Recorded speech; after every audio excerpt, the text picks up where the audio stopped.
असं कधी जीवनामध्ये होणारच नाही की एखादा काळ वेळ अशी येईल की आपण पूर्णपणे शांत झालेलो असू किंवा समाधान आनंदी झालेले असू.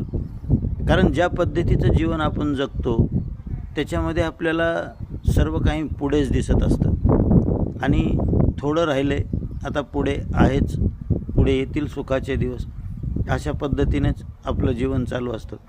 आणि म्हणून हा मनाचा स्वभावच आहे की जे आहे परिस्थिती त्याच्यामध्ये कधी ते सुख मानतच नाही, काहीतरी त्याला पुढचं लागत असतं.